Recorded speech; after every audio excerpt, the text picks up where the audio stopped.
Hey, it's Friday. I don't know where my camera is. Let's get this show going, man. Welcome to the Bleding Burgundy Podcast, a Washington Commanders podcast for fans by fans, with your hosts, Jessy Martin. The Cowboys are finished, you understand me? John Taman. Pull down my trousers and do your job. Scott Hartley. That was dreadful. And occasionally, Keith Gray. So many social engagements, so little time. And now, your host. Hey, I'm John Taman, and I am your host. This is the Bleding Burgundy Podcast, and I'll tell you what, right there in the nick of time. What's going on, Adam? Hey, All right, how's it going, guys? Hey, Adam, I got to apologize to you. John is he got a stick up his ass for starting on time. Like, seriously. like we are a syndicated show. It's got to be right at 5:30. That's right. So, we don't give you any of our guests a chance to, kind of get warmed up a little bit. So I will just gladly say, John, fuck you for.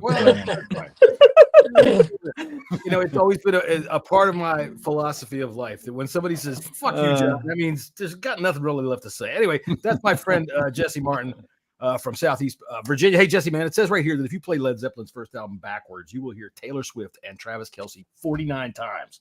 Is there any truth to this? I love it. Do it all the time. I've been ever since I heard that, man. I got the records fucking going backwards, all day, man. I love it. Love it. Another great thing ruined by that devil woman. Anyway, down there on the bottom right of the screen is our buddy Scott Hartley from Barrowwood Furnace, UK.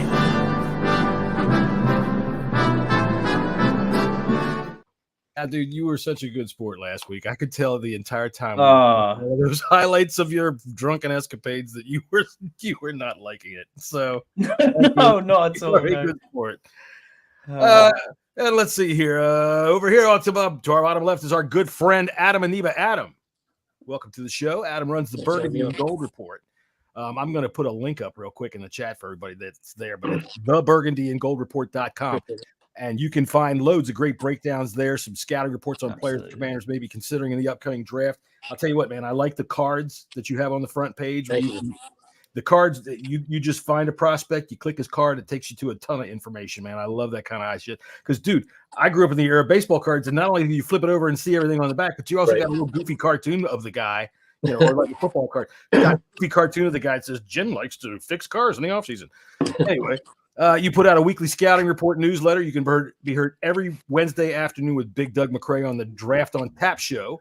I hope everybody goes over and checks that out. And it is a great discussion with excellent information flowing between very intelligent people. That said, dude, this is a much more lowbrow show. We hope you're not. If you do say so yourself, yeah. We hope you're not bored or anything like that. I can barely put complete sentences together. Jesse usually has the camera pointed at the top of his forehead. And, Scott has irritable bowel syndrome. So I'm having a poo. Well, you said. Anyway, welcome to the show, man. Glad you could join us. So how you doing? Yeah, good, busy. Good. Busy, real busy. Throwing out the hard balls right away. All right, well, I'll tell you what. The reason we called you up to have you on the show is because you are a solid 100% independent draft scout. Yes. And the combine starts on Monday. All right, so for me, honest to God, I'm as big a football fan as anybody, but I can't watch that thing. Do you watch the combine? I love it. I don't think it's not one of the things that in scouting is supposed to, change your whole opinion about a prospect. It's more about one-on-ones for people like us that are watching it. I just like it because I like to actually have some numbers behind what we've seen, some verified height, because not everyone goes to Senior Bowl, Shrine Bowl. So the measurements are always so, off. I like to have that, but it's like determining like what I project them, how far they're going to go. No, I've always liked the event. It's unlike any other sport. But yeah, it's become way bigger than I ever thought of it. Cause I've been watching it now for 35 years. And it's evolved so much.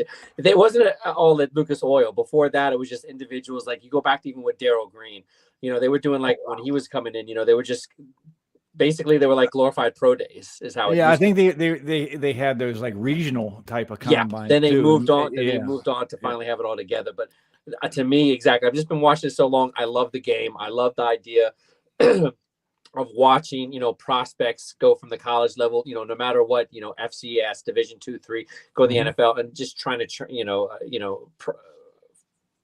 forecast. But really, I'm a writer by heart. I've been a writer now for 25 years, and I finally just decided, what can I find to get better at scouting, because there's no school, there's no college there. It's only former NFL GMs that are running really the main program, which is called the Scouting Academy, and I did that about 5 years ago now. Lewis Riddick, Scott Pioli, all these guys, they just basically chime in, had seminars, and then basically it's like throw you to the wolves, and you fuck up for months and months and months. You do millions of scouting reports, and then you finally, they tell you good or not. And what it did for me as a writer is I just took what I learned and just tried to implement it into what I see. And the reason the combine is so important to me is because it basically just puts a cherry on top of the scouting and evaluation. So I do these evaluations. I start in December, but it gets a lot more fun when I have some real legit numbers, height, weight, because the strength, those things matter to me. See, I don't know. Yeah, you're right. I didn't realize that it had been televised for that long. 35 years you've been able to watch it. That's amazing. I can remember not 35 years straight combine. Like there's just been various, various events. Probably about right now 20 years, as far as I know. It was a Lucas Oil, I believe. Everything in the NFL is blown up. I think when NFL Network came on, it really established. They could show the whole thing. Yeah. And I mean, the NFL Network has done so much for fans, for the NFL. And that's why the combine is such a spectacle event now. I mean, they have it on from like 8 o'clock in the morning until 10 o'clock at night. It's absolutely, the access is so, and that's what makes the NFL so daggone great, because you get up close and personal access to these players. You get to watch their dick flop out while they're running down the track. That's true too. I mean, what more could you ask for? Fuck no. I mean, for me, it's amazing as well, Jesse, what you say there. I mean, as a fan, the other side of the pond, the explosion of the NFL Network and the fast-paced 24-hour, pretty much moving, rolling news.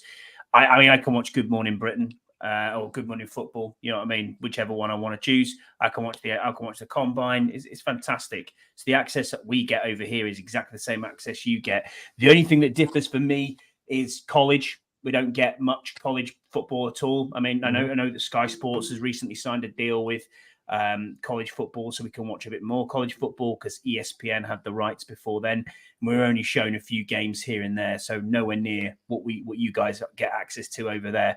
And I think that's probably why the college game hasn't taken off as much here. But people in the UK have their own NFL team, probably from going back to, the 70s and 80s when it kind of exploded over this end. So that's why people like Adam are really lean on to say, look, let's see every week what you're bringing out, the prospects that we get in the draft. I got a quick question for Adam, if that's all right. I mean, obviously we all that we're going to questions. I'm just kidding. He didn't say please.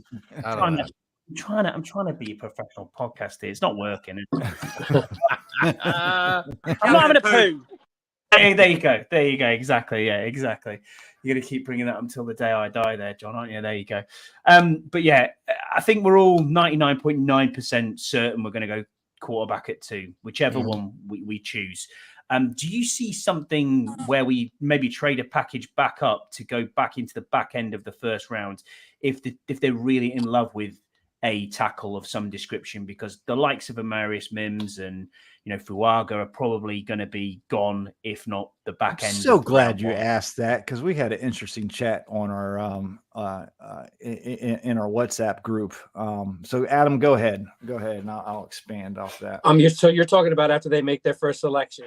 Just to like almost similar like we did with Montez Sweat. I've been saying that for months. That's what I think a best case scenario in, because right now, offensive tackle is, to me, that's a top need, because I think, Leno is going to be a cap casualty. I think that's pretty, foregone conclusion. So I think tackle is something you got to target pretty early.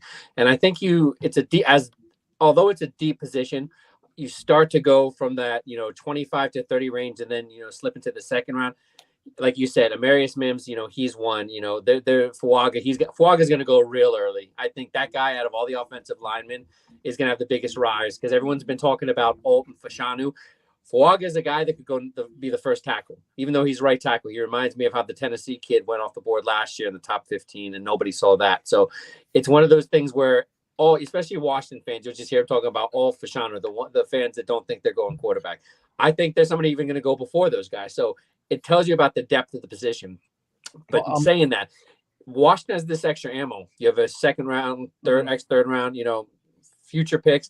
You can move him back into that first round. You're talking about a guy that we might have to develop at least for a portion of the season, or a guy that can be an instant starter. The kid you got from Arizona, Morgan, that's a guy that can play right away.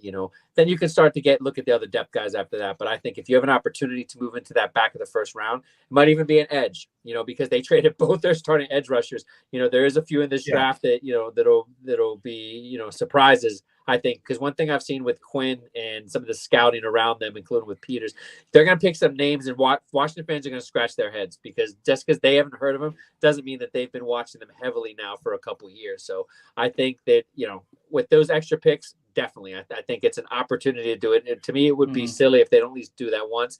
And then you start to get that extra third round compensatory. That's where you start thinking about even trading back and, getting extra fourth round, fifth rounds, because again, this draft is deep for positions of need for Washington.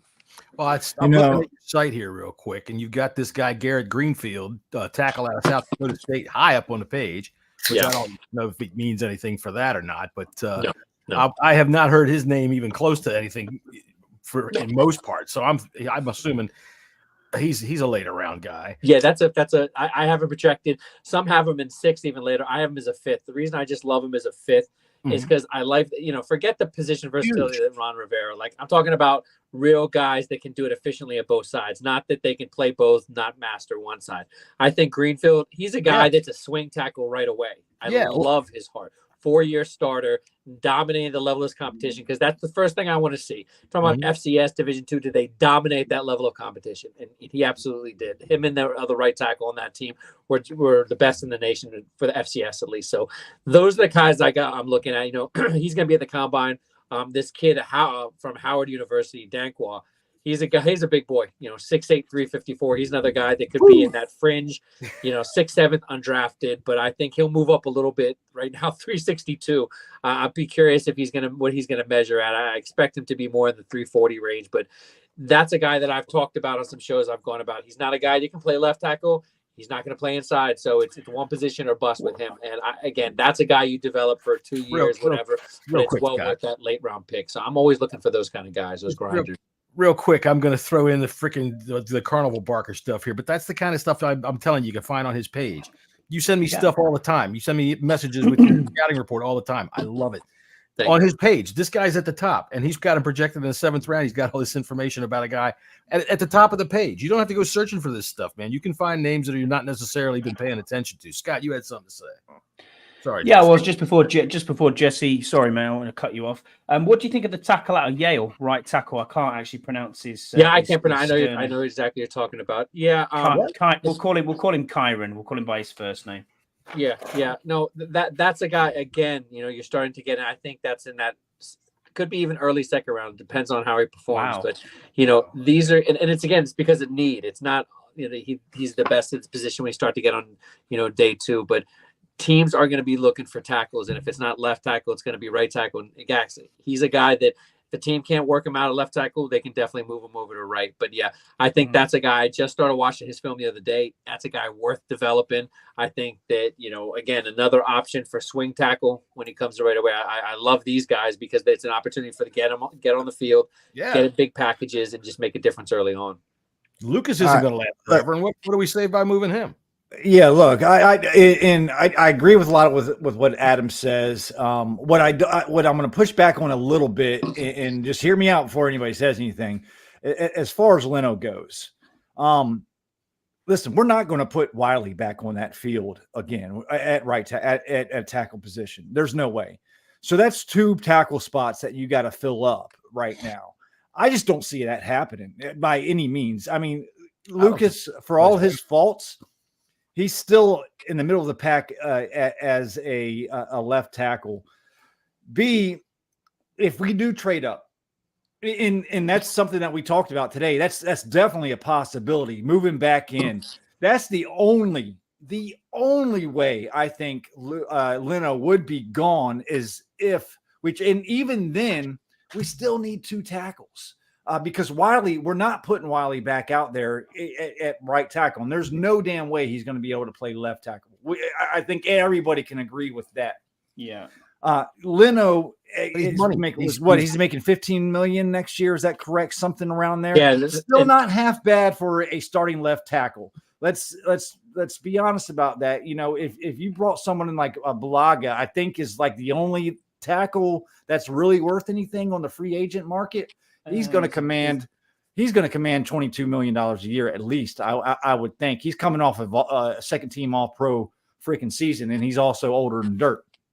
So you keep Leno for a year, possibly even maybe if it so happens, move him over to the right side. If you got one of these guys like Adam was talking about in the second round, that could potentially work out. I just think you're going to lose both of your tackles without really having a plan to fix both of them. I mean, we've seen it with Cosme.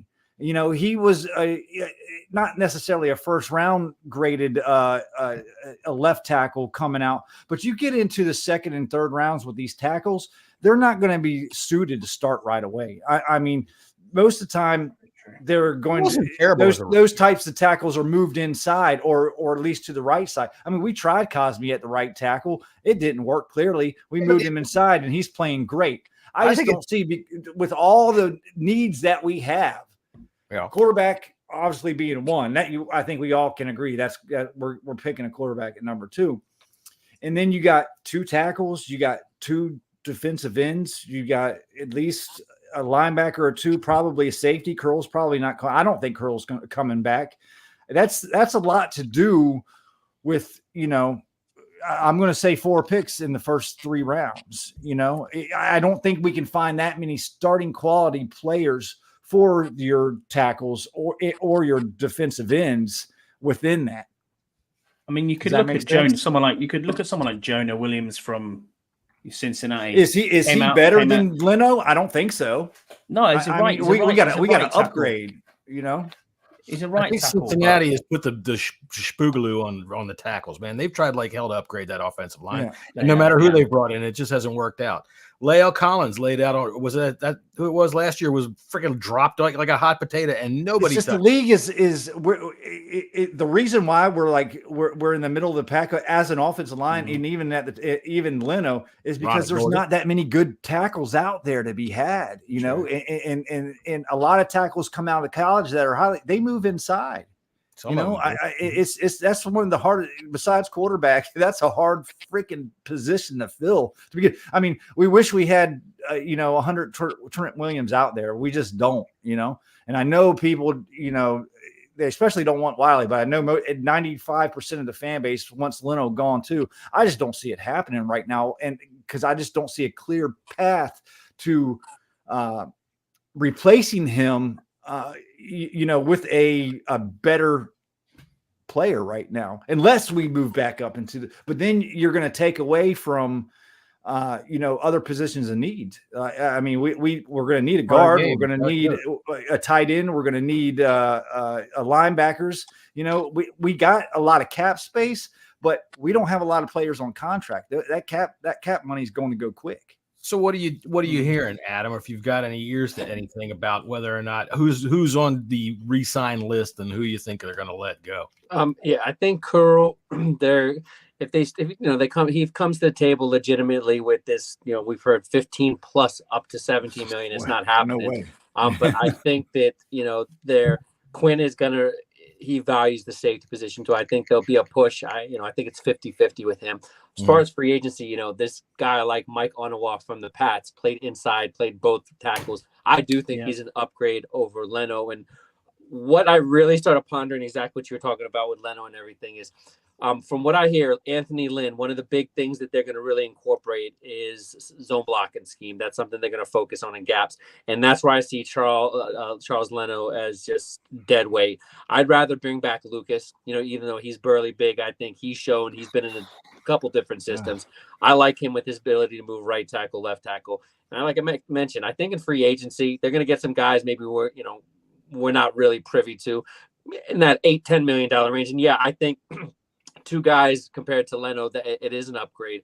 Wiley, I've talked to a lot of Kansas City fans. They've been shocked that we haven't played him at guard because that's where he actually had his best snaps with Kansas Can he play City. left guard though? I'm not sure if it was right or left guard, but I think with his salary right side and dead money, I don't think he's a cap casualty. It's too much dead money. So, probably right. I don't know if you're going to purge those tackles. I don't know if you can afford to, but I think if they really have a legit shot to get some of these free agents, they will.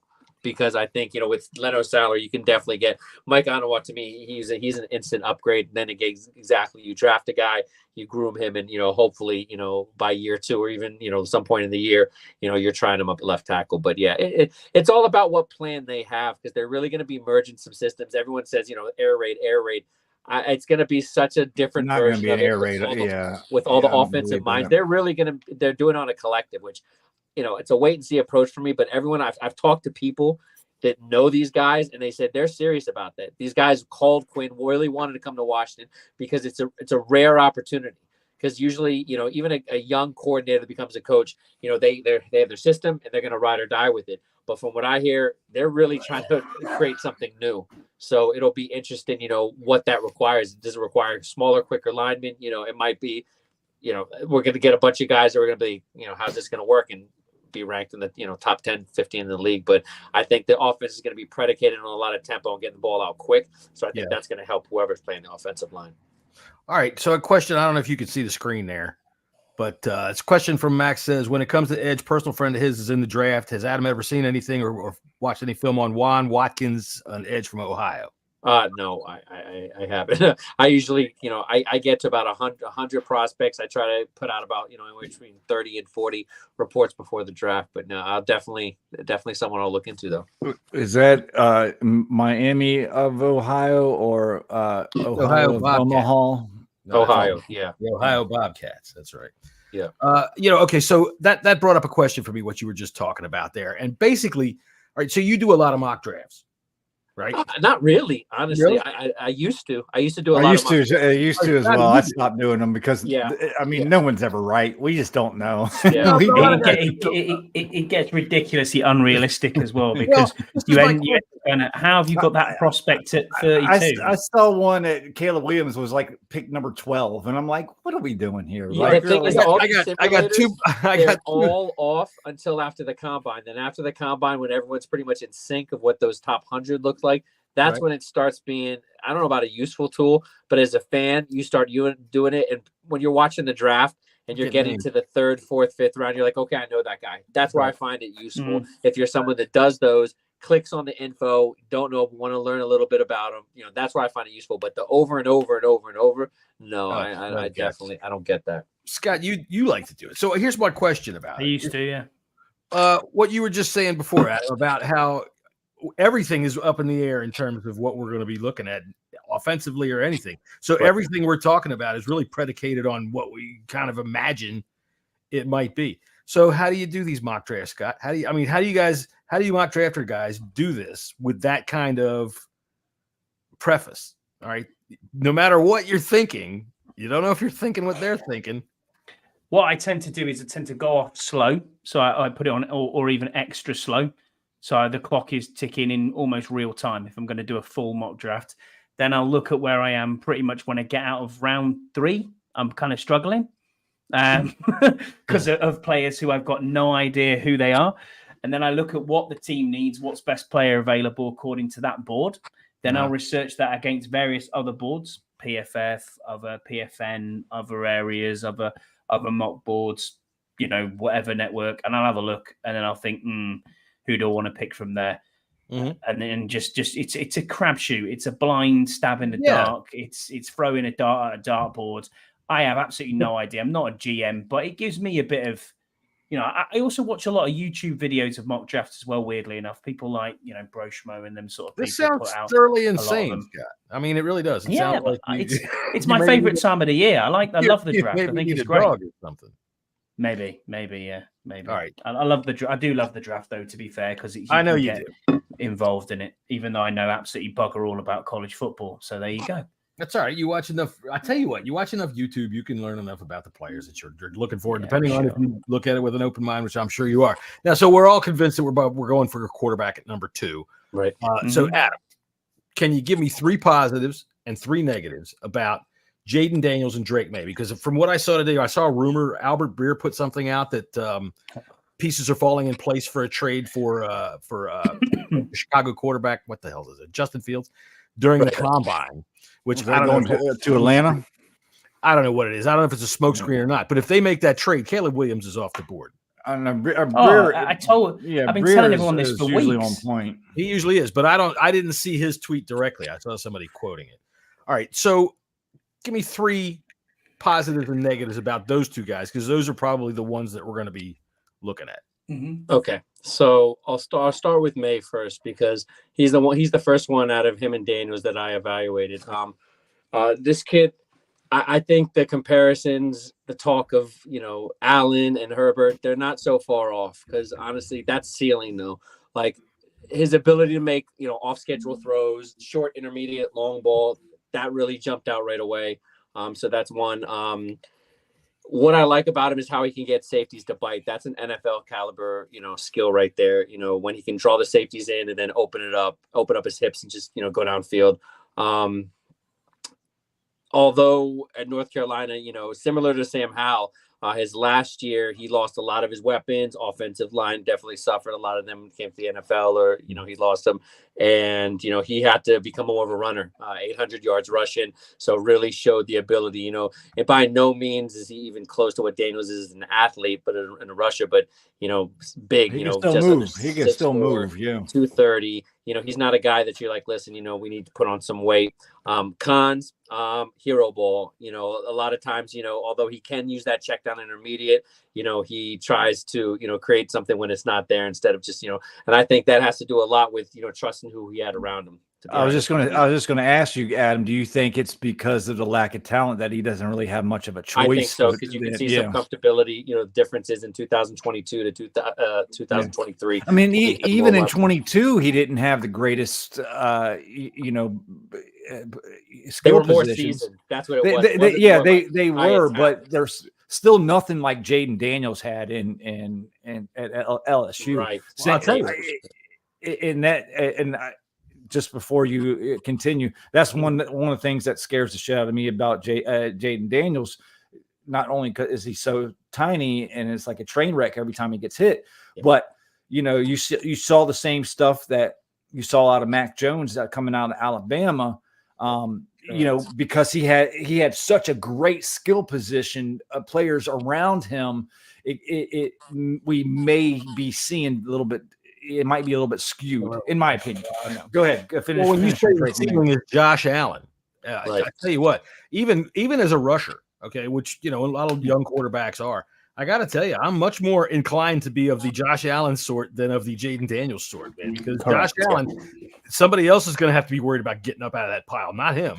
Whereas Daniels, like you said, he gets hit like RG3 used to get hit. I'll definitely get to him. But the pre-snap adjustments, the shifts by defense, that concerns me, because he's going to see that constantly in the NFL. Anytime he saw that in North Carolina and it was an overload to one side, he would just choke's not the word, but I just think he could have made better decisions. So last one, needs to just speed up that mental clock, because you can see him going through his progressions, but I think there's still too much hesitating, and when he's thrown off schedule, it gets sloppy with his footwork. Like he's doing a lot of those fade back throws, and in the NFL he's going to get those tipped. Although he's tall, I think those aren't going to work. He's really got to step in the pocket, just open up a lane. Too many times I saw him run to create something downfield, and he just waited too long. Again, could that be because of the people that he's playing with? Could that have a little bit to do, system. I think that system. I just didn't see a ton of trust with as far as audibles. Things were giving him a command at the line. That's something that's really not established to me right now. And it's I could say similar to Daniels, but with May a lot more. There's concerns about that. Now we go to Daniels. Let me start with the negatives because it's just a little easier. Jesse mentioned every time when he takes a hit, it looks like a video game. It just looks like this guy's dead. So I'm like, is he getting up? Is he going to get up? But he gets up every time. That's the crazy part. It's so far until he doesn't. But what is that going to be like what's that going to be like when a massive linebacker like a Bobby Wagner or someone like that or Jordan Brooks decides I'm going to absolutely crack you in half? Yeah, it scares me. Scares me. I honestly, I see that would be one of the first things that a coach resolves. Any smart, intelligent offensive coordinator is not going to do that. And one thing I'll say before I continue with that is I talk to a lot of people that are big SEC fans, scout a lot of the players. LSU was not having that guide go through 1 read, 2 read, 3 reads. Oftentimes it was a 1 read, and then the second read is the hole open? Take off, design, run. I heard over 75% of his runs were actually designed, even though it looked like he just bailed on his progressions. So it's not an issue. Is he bailing on his reads? So that's a second concern. Is he wasn't asked to go through 2, 3, plus reads. That's the have you looked at? They gave him the Vince Young offense. Have you looked at any film with him in Arizona? I mean, did he have issues with reads in Arizona? And that's one thing I like you're not about the first person that I've heard that from. Yeah, one thing I like about him is how far he's come, the maturity that he showed. It was not a good situation because if you look at that, he's the second player I evaluated that transferred from there. Johnny Wilson, Florida State, they transferred from there too. I think it was him. They had like 4 guys transfer that went to big time programs, and it says a lot about that Arizona State program that it was just in shambles. So I saw a lot of growth for him. One thing I hear, he's a big introvert. So, you're looking for a quarterback that's a vocal leader. That's not what you're going to get in him. In saying that, positive, right. I like that you can really mix it up with him. I think that a system has to be designed. And again, I think if you're Washington and you're building a system that's really new and it's incorporated a lot of run concepts like Anthony Lynn, the air raid, just a bunch of different things. This guy's also an ideal selection because I think this kind of gives you just a lot of options to do. I don't think you're going to see the RG3 offense that Shanahan was doing, the zone read. I don't think you have to do that. And the reason I say that is second positive with him. He has got a gun, and I think that he can throw it on a rope. I think he just has to show up more consistent. Accurate. We talked about Malik Neighbors, arguably 1B receiver, maybe even has a better career than Harrison. So he had weapons. The kid on the other side, too. I'm going to try to watch him this weekend. Another really good receiver that's probably going to go in first round, too. So they got 2 number 1 receivers on that team. Yeah. One's going top 10 and one's going to go top 30. So in saying that, he had a ton of weapons and he utilized them. But the thing is, his deep ball accuracy, I think that's what's translatable to NFL. I don't think you're going to have to start the season and say, okay, we have to tailor. I thought before I really broke down the film that you're going to have to tailor something to him, but I've changed that standpoint. And a lot of people have to understand when you're scouting, if, my guy Ian Cummins with, pro football, right, whatever it's called. He really likes Drake May. He really likes Drake May. If you don't change your idea on prospects through the process, because what we do is we don't just watch them and then move on. We watch them and then we like guys, we go back. You do change your idea of him. And Daniels has changed my mind more than any prospect in this draft. Because I think with Washington, a lot of unknown, a lot of what can you do with him? And I think as a passer, this guy can be special. And, the athleticism he has really gives you the option to open up the offense. So Drake May, Daniels, to me, if they go either one, I think they're good, honestly. Oh, okay. Yeah. I mean, to me, I agree with everything you said, especially with Daniels, because a lot of things that you've said I've heard from other people. But you got people that are scouting these quarterbacks. Like I know Mark Bullock for some reason doesn't like Drake May. I think if you like Daniels, you should definitely like May too. Yeah, I don't understand why you have to like one and then bash the other. That seems to be a trend, and it doesn't make sense to me. I'm on Team May. Okay. What I don't like about Daniels is he just scares the shit out of me. He does. His frame and his carelessness when he runs really turns me off a little bit about him. But I think he's got fucking talent. He definitely It's just can he survive long enough to use it? Yeah, his long ball is prettier than I've seen any prospect coming out in a very, very long time. I think he's more accurate with the long ball than anybody else in this draft as well, too. Yeah. But again, God, he scares the shit out of me. He really Yams nailed it in the chat there, Jesse, as well. He said he also fumbled the ball when being hit like 7-8 times over the past 2 years. Yeah, that goes along with it because that's the size factor, isn't it? As well, I mean, you've got to be athletic. I think he wants to. He wants to make the play so much, so he doesn't get down. He just wants to get every single yard that at least everything that I've watched from him. It seems like he's trying to get every little thing that he got. I'll say this: if they didn't have Cliff Kingsbury, to me it wouldn't even be a decision right now. If we were talking Eric Bieniemy, no way. You look at Daniels. No way. And I would say that about more than half the coordinators. I think with Cliff Kingsbury, though, I don't hate him as a head coach, but as an offense concept guy, what he draws up, I think that either one of these guys, you could do really good shit with them. And I think when you're a timing-based offense, Daniels and May can both do that well. You're just, like you said, we got a cuss word out of Adam, everybody. Yes. And not, you're going to have a couple design runs here and there. But that you're not going to be doing what LSU is doing. And again, what I said about one of the negatives, the question is, can he go through his progressions fast and do 3-4 reads? Because no matter what this system is, there's going to be multiple reads in Kingsbury. It's not going to be as complicated from what I understand, but there's going to be a lot of concepts. He's going to have a quick mental clock. And right now, May might have the quicker mental clock, even though I have that as a negative, just because he was asked to do it at UNC and Daniels. I think some more of the opposite. 100% agree. 100%. And Yam's right. Go ahead. Yam's right. A lot of the Daniels fans, people that are all about Daniels, they discount May's mobile ability as well. He can't move exactly like Daniels, but he can still move. He can do what needs to be done. Yeah, exactly. And I love May's frame too. We don't know how good these quarterbacks are going to be. It's always a crapshoot picking quarterbacks. But like right now, I would choose Drake May just for the injury factor, man. That's the thing that's scary. Now, after the scouting combine, after the pro days, I might change my mind. I don't know. Yeah. I've heard Daniels has gained a little bit of weight. Who knows how much? He may gain some weight, but he's going to lose it. Also lose a lot of it during training camp too. They all do that. Sure. I just don't see. I don't see Daniels as a Lamar prospect just yet. No. Like a lot of Jaden Daniels fans seem to say that he's like Lamar Jackson 2.0. It's lazy. I don't see that. It's lazy.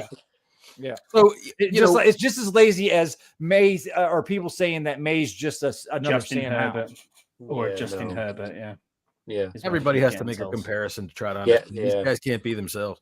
I forgot my point, which happens often on this show. All the time. That's one thing I remember a lot is that I often forget my fucking point. Oh well. I'm glad though today I wore a diaper, so I don't have to get up too much during the show. All right, so I do have some questions written down here that I've already been going through here, and let's see, of both of those quarterbacks, right? And for one, do you have anybody sitting on the outside that you're looking at that might be a little dark horse there? I do want to talk to you about one of them, possibly at quarterback. Mm-hmm. Or is it really just between those two? Presuming that what Albert Breer, what I saw today, had anything to do with it. Listen, this McCarthy stuff is getting out of hand. It's going to happen. That's what I want to talk about. I'm hearing so much about this guy. Bo Nix. Honestly, me and Doug have had guys from, NFL, Pro Football, Focus, like a lot of outlets, and they're talking a lot about Bo Nix and McCarthy. But, I'll stand on a mountain that I don't think any of those guys are going to be, good NFL. I don't think they're in play at 2. I don't think they're in play at 2, but I think they're going in the top 15, both of them. Well, maybe not Nix, but I think McCarthy. I have 5 quarterbs going in the top 25. So wow, 5? No, so you include him. So who's that? Hang on, let me think.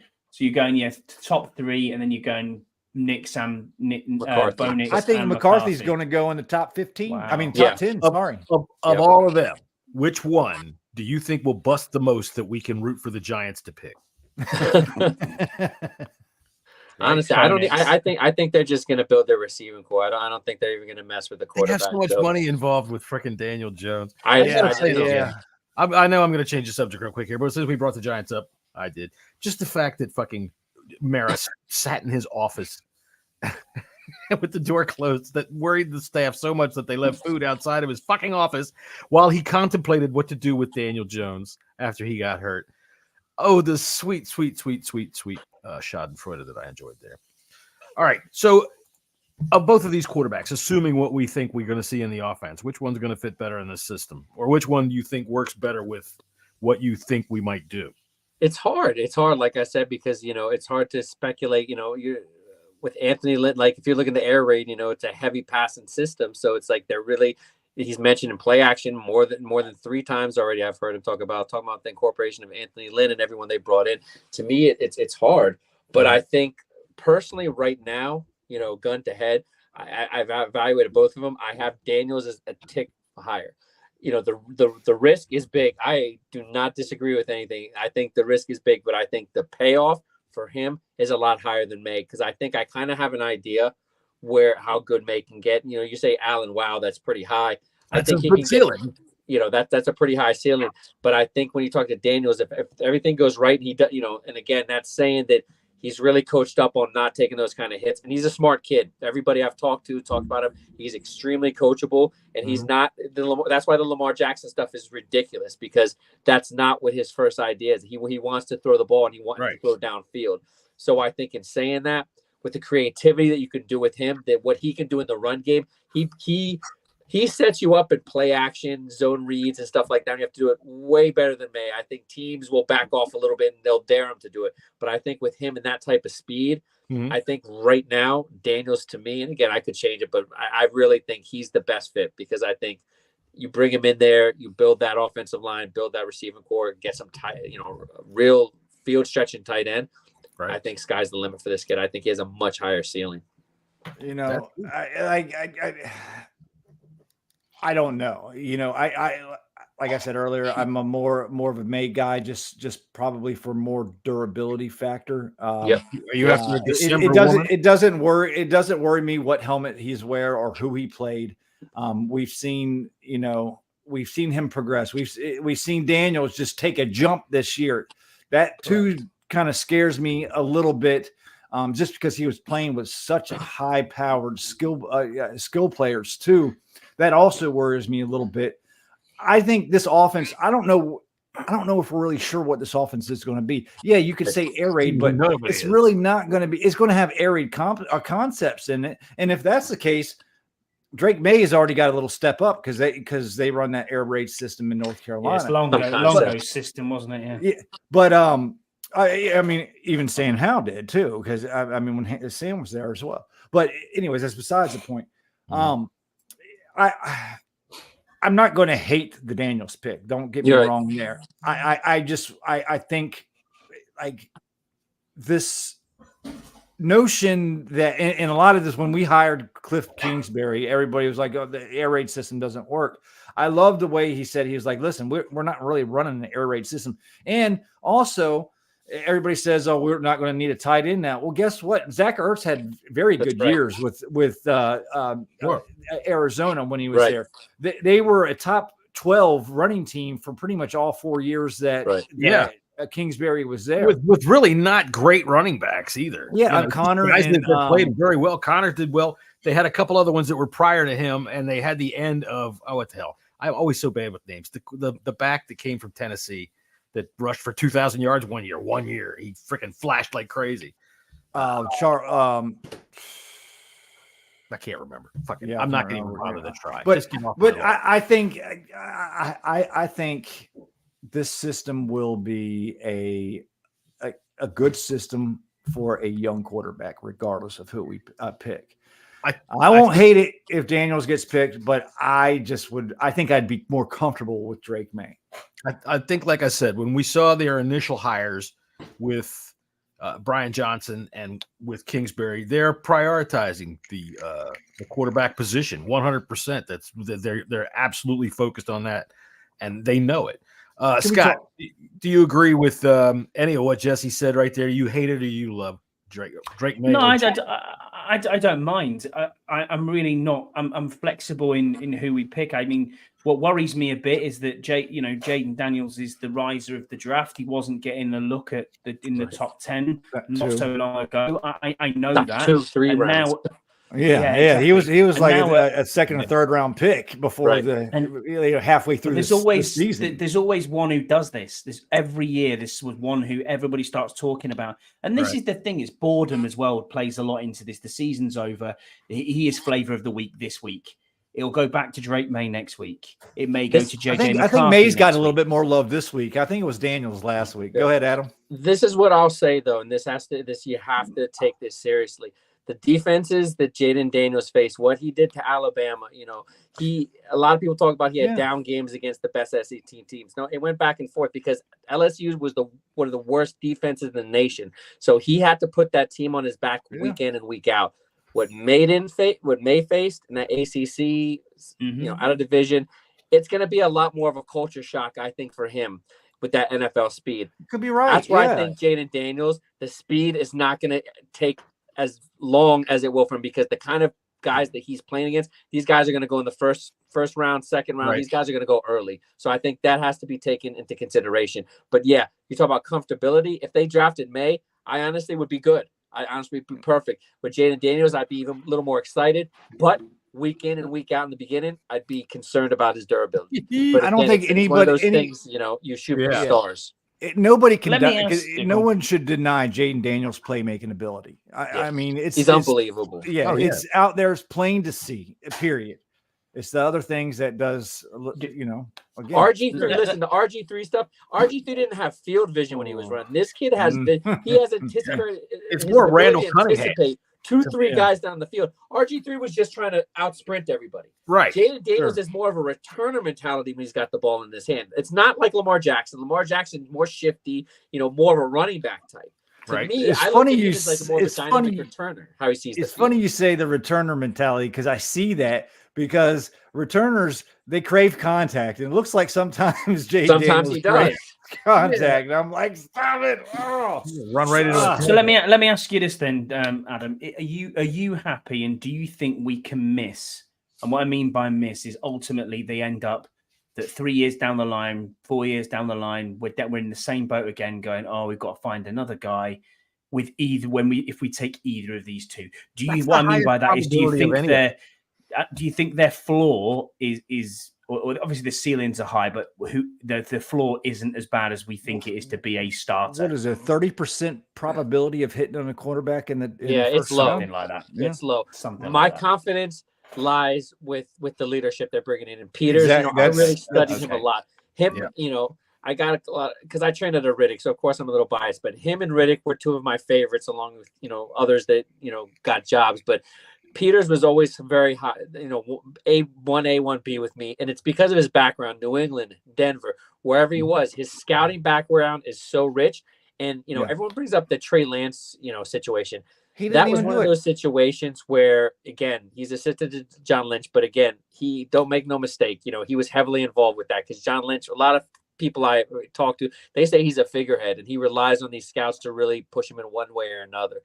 The thing with what he did is his draft picks on that day 2, day 3, the hits that he's had, there's a lot of forecasting going on. And I think his relationship with Kyle Shanahan, that spoke volumes. And I think with Quinn and the staff, they're gonna bring playmakers. And that's why, again, I like May too, but I think with Daniels, when you have the ability to surround him with playmakers, that's what I think they're going to do. These extra picks, offensive line, I don't think they're going to go into the draft saying, hey, we got to fill out this offensive line. I think we're going to see a lot of that filled in free agency. We're going to see, even some second-tier guys are going to probably be starting because, like Jesse said, you're not going to go draft all these guys and expect them to start right away as rookies. So I think that skill players, a guy that's going to be at the combine, I really love out of Kansas State. You talk about Chris Cooley, closer to Kyle Juszczyk of the 49ers, although he's fullback. So is this guy, but except he's the 6'4", 240-something range. If he was on an SEC team, I'm pretty confident talking about Senate that if he was on an SEC team, you would have seen him as probably the best tight end in the nation. You're going to hear the kid out of Texas, Sanders. He's blown everyone away. 5-star prospect coming out of high school, and I really like him as well. But I have Sennett as, it's a big difference between Bowers. It's Bowers and every, second round and farther. But, Sennett from Kansas State, man, he just does some wild stuff with the ball in his hands. I like what he does. I'm really interested in that guy. Inline blocker, just like all these guys, decent. But what he does on the field, how we talk about guys that seek out contact in the run game. So many times I just saw him like taking out guys. But the option to have this guy fullback tight end at 6'4", 250, I think this is a guy that, he's going to be a better pro than he was in college. It's one of those scenarios because you'll hear people have him as 3rd, 4th round, but I have this guy firmly as a 2nd round guy. And this is the kind of difference makers. There's a guy also, Jaheim Bell out of Florida State. He came in a little shorter than I thought, 6'1", 240, but he's the most explosive tight end in this draft for Florida State. He's a guy that you think big receiver, but 240-something pounds. He's another field stretcher. So I'm not looking for these traditional 6'6" inline guys. I think with what they're going to try to do, these are the field stretching, flex guys. I think they're going to see Washington. So I think by investing in those guys, the talent that they already have at running back, receiver, I think that's going to be why May and Daniels. At worst, I don't see a Sam Howell situation at all. I think worst we're talking about with these guys is, ranked in that 15 range or so. They're just too good in my opinion. I don't see bust on these guys at all. I just don't. You brought Sam up. Let's say we pick Daniels, and let's say they're like, okay, you've got, why don't we sit him for 10 games and let Sam start for a while? Do you see any potential there? I mean, you see that that's a possibility, or is it Sam's just out on his ass? I think it should. I think it should be, talked about at least internally. Here we go. I think we'll learn it in free agency. If they go and get a veteran guy, even a mid-level guy, I think that's going to tell us everything we need to know. But if they do that, don't be surprised if they move Howell, because I've heard that there's at least 3 or 4 teams that they could potentially Jets, get a 3rd Patriots, round. You get a third. I've heard the Jets, New Orleans want him, and who was the other one? Well, the Raiders could use a Atlanta quarterback. too. I kind of want to back up a little bit. What Ben was, what Adam was saying about Ben Sennett. I love him as a prospect. Everything that I've seen from that guy is amazing. Also, we tend to forget about players that are on injured reserve. For that kind of speedy guy that Rodgers. Amari Rodgers is still there. So I think if we go draft somebody like Sennett and we have Rodgers out there in the wings, I think our tight end room would be set. Is Cole Turner just flat out no good? I mean, he couldn't get on the field, so I don't. That doesn't mean much to happen with his last staff. Honestly, he might not have been able to get on the field because he couldn't pass pottery class or whatever the fuck Ron was teaching him. Yeah, Bates is a guy solid true. enough that I see returning, but I think that they should really, Rodgers and Bates. I think they should just clean house with the rest of that room. Yeah, I'm figuring Logan Thomas is definitely a cap casualty. You're thinking? 100%. That's a $5 million saving, John. I mean, that's probably why I'm in the same boat as you, Adam, where I think Leno will become a cap casualty because you can save $7.5 million. Got to see their plan, though, man. I know that. But what are you going to get out of this? I mean, Cushenberry's available at center in the free agency. If Wiley can have a good season like he had. I'm saying I don't think you forget Stromberg at all. But I think you're hoping that he's at this point he competes for a more reserve spot. I think you're in trouble if you're going to say we were hoping that you're going to compete for starting, because I want to see a free agent and I want to see a guy in the top 100 that's drafted in the center, because I mean Stromberg was the best center in the SEC when we came out. I don't think is my opinion now. I don't think it's out of the question that he starts next year. I mean, listen, we got to remember who was coaching this team last year. It wasn't good everywhere. I mean, I highly expect Stromberg to start next year, and I think we got to be smart with our money because we got a lot of holes on the defense we got to fill too. I mean, I still to this day think it was a mistake getting rid of both of those defensive ends. Oh yeah, probably should have kept Sweat. They did it. We had an emergency podcast, and that was my fucking main gripe. Oh my god, those are 2 holes right there. And I would have traded John Allen. Honestly, I would have kept. Yes. That probably yes, was. I agree. I would have traded yeah. Allen before I traded Sweat. 100% agree with you. 100. I would have paid Sweat. I would have paid him gladly, especially with the year that the rest of the would year have that bounced, he had. but hey, we would have at least had him around. Listen, for a while. when I evaluated him as a top 10 prospect, and I know everyone says about the heart condition that never really turned out to be true. But yeah, I had him in the top 10, so I loved him, and I think that if you gave that guy a better defensive coordinator, I think that's a 15-20 sack guy a year. He's that good. You saw his uptick as soon as he left. Well, I mean, he was impactful. He was so impactful for the Bears. Gruden drafted him, and he was pissed off that they took Sheriff about, what was it, number 5? They took Sheriff in that draft, and he had to trade back into the first round to go get Sweat. No, or am I way off? Well, yeah, Sheriff was supposed to be a fucking that was the Haskins draft, right? Okay. Yeah. Oh, yeah. So anyway, forget what I said. Look, we got to spend money at linebacker. Yes, I mean, we do. We only have this one. linebacker class isn't that great, and I want to talk to you about what's his name? Is it Josh Free Wilson? agency class is pretty good.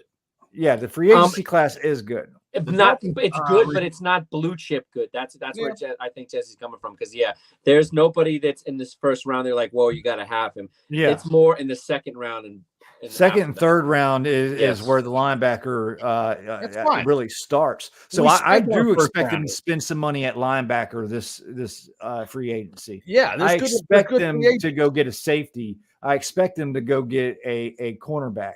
What are they going to do with Forbes? What are they going to do with Quan? Quan has a future in this league. I think we've seen that, especially at the end of the year. But where are they going to play him? Can they just play him at a spot?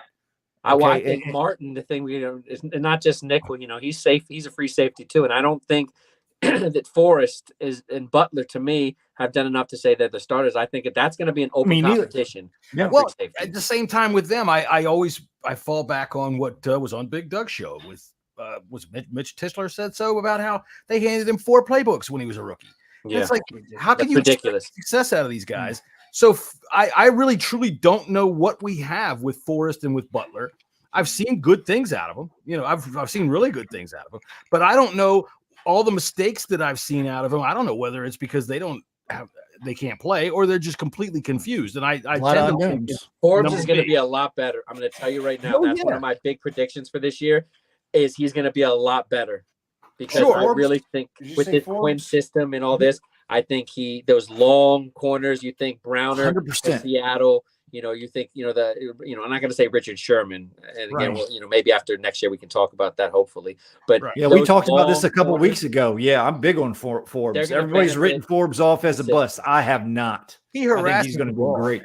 I love it. Even St. Just, he's going to benefit from this because again, he fits the mold of their type of corner too. But I don't think you want to. I'm sorry, I don't like St. Just. I hope he does. I hope he benefits. I'm just not a fan of St. Just. I think he's a depth guy. I'm not. I'm hoping it's Forbes and cornerback 1 on the other side. If it's going to be. Let me ask you this: Do you think we should bring back Fuller for another year? No. You're the first person I've talked to that says no. I'm not saying it's a bad thing. Just why? I think that again, I can only go what I've seen with Quinn, the kind of guys he likes, and Fuller. I think he's at the point of the career where he can give you 2-3 interceptions a year, but I think he's going to give up more plays than he's going to stop. And I think his market is still probably going to be in that $7-8 million range. I think you spend 10-11 at the position. I think you get a significant upgrade over him. So that's what I would like to see them do. So it's not as much that I don't like him. It's just what would they do with his money, add another $3 or $4 million. I think that they can upgrade over him. And it's crazy to think he's only 29.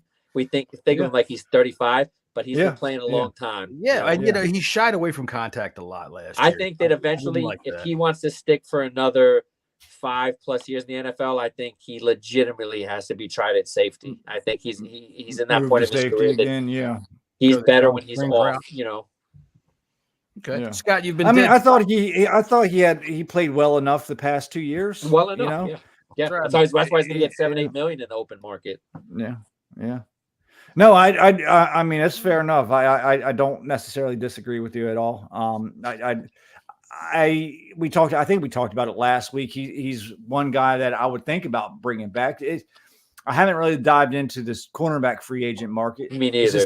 We got so so many spots that Next we 2 got to weeks. fill. You know, and they gotta be everybody's smart. everybody's talking about all this money that we have in cap space. It's just, I mean, gonna go we have 9 legitimate starters combined on both sides of the ball. Yeah. Like Yeah. we And that no money's starting gonna go defensive fast. ends. No starting defensive ends. I looked at it. I looked at it before, and we obviously said we've got 26 pending free agents this year. When you work out just to get to the 53, but even to get to a 90-man roster, if you include the signings we made this week with Kazmir Allen, the new whoever he was, free agent linebacker, and then Brooks as well, we still need 6 guys just to get to 90 man. 66 guys, and then that puts him. And then, like Keim said, then that puts him at about 75 million in cap space. And then again, you go into the draft. You know, you allocate another 12 or whatever, 13. Well, I think that 12 that's we were at strange how 80 this some. will work out now That with this 75 new is what we're working. That's workable money right there. Right. we're also hoping with that, because at pick number 2, you know, I hate to say it, but even though I love the slotted contracts and it helps stop all of the fucking the holdouts, it doesn't stop all of them. I've seen a couple here and there. Yeah. So Yeah, but that's like language BS that usually gets resolved. Right. You know, I'm pressing people just to kind of pump the brakes just a little bit. We're not going to be able to fix everything this year. No. You know, Right.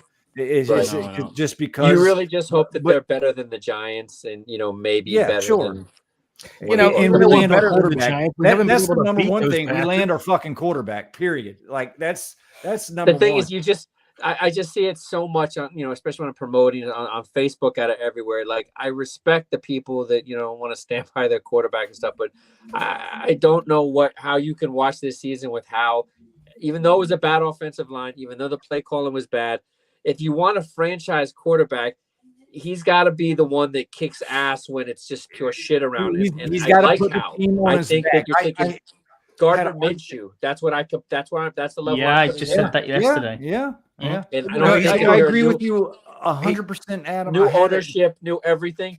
You're going to start your franchise with a franchise quarterback, not a tackle, not a trade back. You got to make a splash move because it's a business. It's still a business. Yeah. And I don't think you can draft even trade back or take another position. And even if you got Marvin Harrison Jr., I think that if you go into, you know, the season, it's not going to be Sam Howell. It's going to be a free agent veteran that you're going to bring in or trade for. So I don't want that. You know, today, you know, I was going back and forth almost to the point of arguing. It's not really arguing, but with our buddy Dave Huffman and Johnny Local. I mean, they are so on the how train. And I'm like, you know, people have the arguments of, you know, like it was a bad offense, bad O-line. Listen, our O-line, yes, it was not great. It wasn't great, but there is 16 other teams that had a worse O-line than us, and they didn't lead the league in sacks. They scored more than 10 points a game at the end of the season. All that wasn't everything that went wrong with Sam wasn't just the offensive line and wasn't just it wasn't. It wasn't. You know? And I showed you that. Hold the ball for 4 fucking seconds. You know, you're going to get. I don't care if you have an offensive line full of Trent Williams. It's not even that. By the time we got to like week 14, he wasn't even seeing the field right. And I showed you this on week 11. There was a play where he had both sides were walled off. They had beautiful blocking. The end was double teamed. They had everybody else over here corralled. He had a clear lane to either throw or run. And instead, he went out the back end of that and got sacked and lost like 15 yards. So what I think in the NFL is I tend to agree with what Logan Paulson said. It takes 6 to 7 weeks to get film on a guy. And that's right about when you started to see them start to figure out how to defend Sam Howell. And as much as I wanted Sam Howell to succeed, and as much as I root for every quarterback that we have to go out there and be that guy, defenses are good, man, and they are able to shut these guys down if they're not the guy. This is why it's showed what so he can hard. Be. Low end starter at the so best. Much bad offensive line play in this league right now because these defensive lines are getting, and also your linebackers are getting bigger, stronger, and faster. Okay, period. That is the crux of the offensive line issue. For 4 years. There is a offensive line shortage in the NFL. Period. There's 32 of them. Not very many good ones. Well, I'm talking about decent ones, even decent. Oh, you know. Yeah. So if you can't be a quarterback and overcome the issues, I mean, there was times, like John stated, there was times where you're just thinking, what the hell is Hal doing? No, the team did not do him any favors, but you still need to overcome and adapt themselves as a quarterback. And you did not see Sam Howell do that. We saw regression and not progression, which you need to see in a young quarterback. And hey, he had 3 really good games, but guess what? Heineke had 3 really good games too. Does that mean he's a starting quarterback? Zach Wilson's had a couple good games. Was he a starting quarterback? Jamarcus Russell even had a good goddamn game. That doesn't mean he's a starting quarterback. You need to show progression as we go along. They promised him a bag of Funyuns if he had a good game, so he had a good game. We'll give it that. But my point remains, though, it's hard to play quarterback in this league, and it's not fucking for long. It's not for long for a reason. If you can't show the chops, you got to go. It's time to move on to the next one. Like, I'll tell you what, we are here in this fucking NFL, and we know our shit. If it's hard to play quarterback. Boom. Yeah. That's one for the big football there, John. Frame it. It's hard to play quarterback in the NFL. It's hard to play quarterback in the NFL. All right. With that, as much as I enjoy this conversation, unless anybody else wants to stick around, we are at over an hour, and I don't want to keep anybody from what they're doing. And I'm not a time Nazi. I'll go over anytime, but I just want to make sure because Scott is the one at the end of the show, and honestly, the man looks like he's falling asleep. I don't know if Adam. Mate, I'm not. It's like 2 o'clock in the morning over in England. It's 25 to 12. Yeah, I'm getting there. It's all right. It's a Friday night. It's good. I'm not having a poo. Well, we know exactly. that. I'm not having a poo. At least we know that. So, all right. So, coming up with the combine, what particular drills are you looking at that show you the most of what you want to see in these guys? And what, a quarterback? Would I really like just who he's looking at as prospects for the Commanders? Like who? Oh, who do I like? Or just now. Let me rephrase my question. Okay. When you watch the combine, all right, and you're not just looking at particular guys. I'm sure you are, but you're also looking at everybody because there might be the guy that jumps out at you. So what drills do you think are the ones that primarily shape your opinions? I love the short shuttle. The short, the 40 is great and everything, but the short shuttle, in the NFL, most things have to be done in small areas. So I want to see, especially with linebackers, cornerbacks, safeties, even offensive linemen, I want to see how they, because Trent Williams, we saw he dominated in that when he was at the combine. Mm-hmm. Those are the kind of things. Strength. I want to see those. I want to see, just the drills when they have to drop back in coverage. I want to see them dip their hips, their transitions. Those are the kind of things that aren't always you can see on film because prospects tend to get sloppy. So you can't really be like, okay, yeah, their back pedal's horrible. But then you see them at the combine, like, wow, somebody worked with them and they look legit. That's why the combine is important because I'm going to look at the tape of a guy, then I'm going to see in the combine, wow, he's gotten worse. He's still sloppy. Or wow, this guy looks totally different. Like I'm looking at a guy like Peyton Wilson, linebacker, NC State. I evaluated him second, third round, 6'4", 238, had some knee issues early on, but then 2 straight years, I was just seeing him chasing down running backs from behind, just, a lot of hustle plays. That's the kind of thing I want to see that at the combine. If I'm not seeing that same energy, that's going to be like, okay, I'm not as high on him anymore. It was more just he's on the field. He's got that fire, but I want to see it at the combine because it's practice scenario. I want to see that too. So it's really how they act during the, the event, I think another thing that's underrated about combines is so many trades go on. There's a lot of discussions with, GMs, coaches. So there's so much value to it. But the most important thing that I don't get to see, unfortunately, I wish there was a way we could see some of it is, when they do film room with these guys and, they sit down on the chalkboard. But I would say that's the most important thing. But unfortunately, as fans, we don't get to see it. Yeah, we don't. Scotty's favorite event is watching Chris Jones run the 40. So his penis pops. Well, that's what I was going to ask. Do you give extra points if a guy can keep his penis in his pants through the entire drill? All right, Yam, I love you, buddy. All right, I'm going to read what Yam said. We saw a progression because the team sucks around him and coaches sucked worse and didn't do anything for him. Not a thing. Well, if you really think about it, Yam, when Jacoby Brissett came in, you saw a different quicker internal You clock. saw, what Quicker you saw was turnover a veteran that knew how to freaking read a field and stay in a pocket and stand up Very tall. true. And you also saw a defense that was protecting a 25-point lead. Yeah. I mean, we saw this. We saw this multiple times from Brissett. I mean, we can't sugarcoat what the reality is. I'm not sugarcoating it. They figured, oh my God, look, we can run the ball here now that it's in the second half and we're down by 24.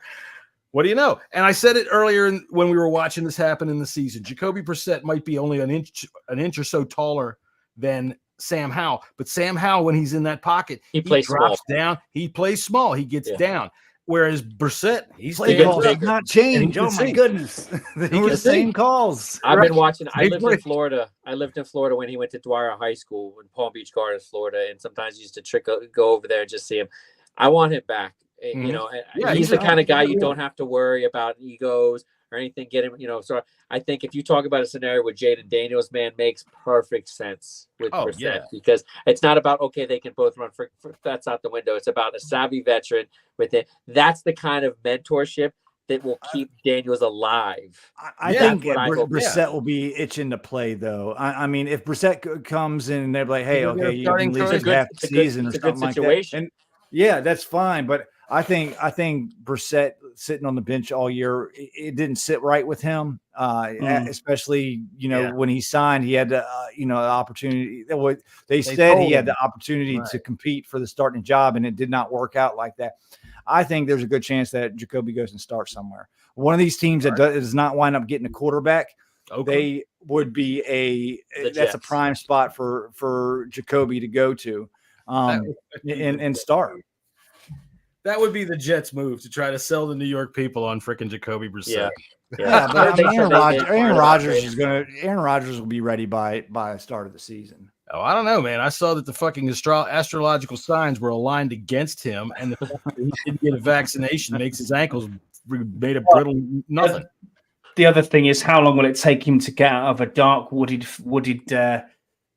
cabin in Nebraska after smoking so much ayahuasca? But who knows? I don't know. Who knows what he's going to do? We cannot get fined by the NFL for bounties, but anybody that puts Aaron Rodgers out, I'll send them at least 50 cents, and we'll probably be able to get a GoFundMe. I'm so tired of Aaron Rodgers. Dude, I can't wait till he retires. Please retire. Yeah, and then guess what? 5 years later, we have to listen to that dickhead up at the fucking Hall of Fame. Well, let me tell you all how you should live your life, y'all. That's why there's a mute button. That's right.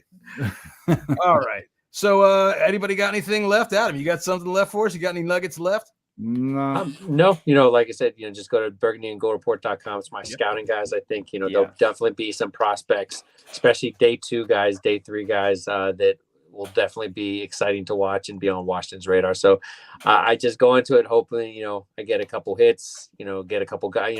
It's always cool when someone lands with Washington. You know what I mean? I've had a couple over the last couple years with, Patterson, Sam Howell. So there's been a couple, but, I really value, the mid to late round undrafted guys. Those are the guys that I really pull for. That's where you build your team. Kyle Duggar with the Patriots, he's one, Josh Williams. I interviewed last year with the Chiefs. Still mad we didn't get Duggar. I'm still mad we didn't get him. Yeah.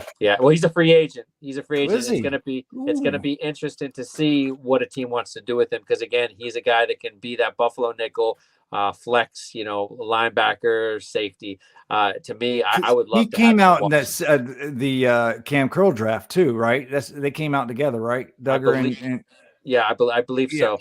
And if they don't sign Curl, I think he would be an ideal replacement. Sure. Okay. No, I see that. Yeah, and I think he'd be cheaper than Curl too. I would imagine. He will. Yeah. All right, Jalen Johnson's the guy for me in free agency. I'm just putting it out there. Might as well, Scott. I mean, we're about ready. $14 million a year. Yeah, pocket change. Come on. I got to look at the linebackers. Although we signed I think we spend money at the linebacker, and it's a good a decent free agent class. We definitely going to spend some money on the linebacker, and I have a feeling we're going to spend a little bit of money on edge. Or you got to spend money on edge. You have. I'm really looking at Huff. I think he's I don't think Burns or Josh Allen is going to be in the cards. I think they're both going to get franchised. They'll probably will. And if they don't, they're going to probably cost a little bit too much. They don't have the money up there. Hunter might want to go. I mean, I would welcome Hunter with open arms, but I think he might want to go to a contender because he's starting to get a little bit up there in age. But I'm looking at Huff, and I see a guy that you can kind of move him around that in the box. Not only play defensive end, but he can come in, the outside linebacker and really help this team out too. And he's a good pass rusher, and I don't think he's going to cost all that much. I mean, he's going to cost, but is not going to be nowhere near the Burns. Guy I really $30 million. Get the hell out of here! Crazy. I really hope they make a play for Devin White because I do too. That's fine too. There's been questions, can he wear the green dot, because, David wore the green dot for the most part in Tampa Bay when he was healthy. But, Levante David, he's also going to be a free agent. So both of their linebackers, but he's a lot older. White's only Dolphins just released the odd box, right? But that's another one. See, we're going to have some surprise cuts now. That's the thing. So we're talking about these guys in a couple weeks. It's going to be guys, but I do think that linebacker is going to be a huge look to the future because even with Jamin Davis, you can't look at him and say, okay, they're set right there. I think they're going to be. They don't even have any signing linebackers. As they don't even have anybody. Is it Kaliki Hudson? Oh, come on now. We're not going to. I think Davis is going to play a role in this defense. Oh, I think he's going to get better too. He's going to like what he sees out of it because he hits and he's quick. He just needs coaching. Davis needs coaching. I still haven't given up on Davis thinking. He needs to be able to play without thinking. He doesn't need to be out there on the field trying to diagnose 10 million things from 5 different playbooks. They need to let him attack the quarterback. Like at Kentucky his last year, that's when he really, made his bones. Attack. Right. Just dropping him in coverage and doing this thing. That's not what he does best. And when he did, it wasn't a whole bunch. When he did attack the quarterback here, he did well doing it. He was effective. Right. He was effective. For the most part. I mean, other than that one play, but I'm not going to bring that video up. Anyway, we do have the link up there on the screen for Adam's website. Make sure you put the in front of it, the Burgundy and Gold report.com. And it is a good bunch of information. I hope you enjoyed today because I really did. This was a lot of good stuff, Adam. Thanks very much, man. Pleasure. Thanks very much. Honestly, thanks for stepping in. Appreciate you coming on. It's been great. Absolutely. Scott could barely keep himself awake while you're talking. Oh, come on. Don't be like that. I'm actually sitting here researching as you're talking. I'm looking at market values of AJ Epinesa and people like that. I was watching. I'm sitting here. I'm just sitting here searching. I forgot the guy's name that whose dick fell off. So I figured it out. Dude, some of the videos you send me, I don't know what you're searching, but I don't want to know. I'll tell you what. All right, so let me put on this here music that we play out to get on out of the show because whether y'all are enjoying the conversation or not, I got to piss eventually. It's professional production. This is professional production all the way. Now I know Adam, you're on the what is it called, the Draft on Tap? Every Wednesday, we go live like you guys. We have on YouTube. Doug McRae, me, we always get guys. We try to get Jim Nagy, guys around the NFL. Steve Wyke, we had Al Galdi. Doug, I give him a lot of credit. He really makes it up with our guests. But one thing that I love about our show is we never get the same. It's luck, but we never get the same guys that are always, on one side of the coin or another. There's always a lot of different opinions. Like we talking about, like a lot of them lately have been on McCarthy and Knicks. But there's a lot of cool stuff. Like we get a lot of guys with some great stories about their time with former NFL prospects and coaches. So it's definitely something that there's even with the big time podcasts and shows. I really think that we got going. There's not really too many doing what we're doing, so it's really cool. Check us out. No, it's good. I try to catch you guys live all the time, as much as I possibly can. And I'll say this going out, I am intrigued by McCarthy, and I'm interested to see what he does at the combine and his pro day because he has been rising up draft boards. So I don't think he's not going to be there at 2, but I think someone's going to grab him in the top 10, and I'm just interested to see what he does. Because he didn't have much of a passing offense. I mean, he didn't throw more than like 25 times a game. Right. in Michigan, but when he did, he was pretty daggone good. Mm-hmm. So I am interested. That's one that is probably, besides the quarterbacks that we're looking at, that's probably the top player that I'm looking at in this draft process right here. Well, I would say this then to close it out. JJ McCarthy, when you're at the combine, keep your dick in your pants.